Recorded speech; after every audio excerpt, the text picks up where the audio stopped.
Hello everyone, Skywatcher coming at you, and what a sky we have to look at today. It looks like Van Gogh and maybe a group of artists that gathered together and made this beautiful sky. If you take a look at it, it all just kind of lines up, going to the same direction in the west there. Take a look at it. That's the beautiful part of it. Almost looks like a nice AT&T commercial in a way, doesn't it? Well, unfortunately, the downside to it, if you take a closer look, is those are chemicals not good for our lungs, and perhaps they're responsible for what's going on with the pneumonia-like symptoms that are causing a lot of the corona stir. It's time to wake up to these things again. You don't want to speak too loudly or brazenly or excessively aggressively, but it is going to come to that. Apparently, China has really cut back on its shipments to the ports. Watched the video earlier.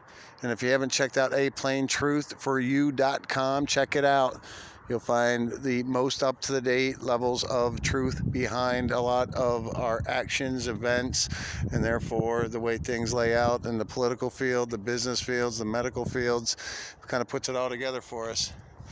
We're going to make the best of the day. Just because we deal with the toughest of the stuff doesn't mean that we won't get our answers needed and met where we need to be in a world that is still grabbing more towards the strength of spirituality, the belief in the supernatural power that we were created, and that these battles are going to happen one way or another, and how to fight those battles, how to deal with them during the mid times, the slow times, and the up times, how to keep it all somewhat realistic without being overly engaged into activities that are too aggressive unnecessarily or too depressed unnecessarily.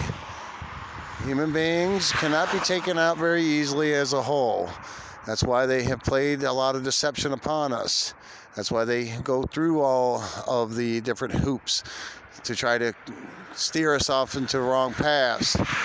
They do that regularly because they know if they come at us directly, that our resistance and the power of people gathered together under common cause shall and always has needed a tremendous amount of power in order to structure the way we should live.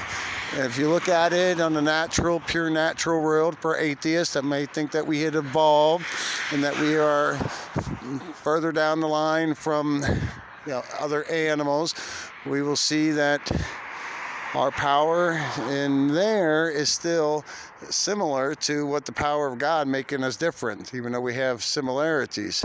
So regardless of where you're coming from, it is not easy to take over a population of people. It just simply isn't. And that reason is that there is power with people believing in the truth. And that truth, if it so happens to jeopardize our security, somehow sort of ways work to where we gain in strength. And the point is, again, that's why they lie to us, because the power is in and amongst all the people rather than in a handful of people. Well, the more we realize this, and the more that we can call out successfully as we have, this virus is being nothing more than an attempt to prod from those who wish to have a police state.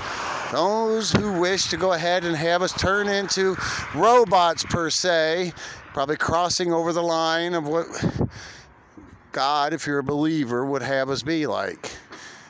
Now, to save ourselves that discussion of going down to whether it was evolution or creation, that is and should only be my personal choice. If we can at least agree on that point, that it is a decision not to be forced upon somebody whether they want to be robotized.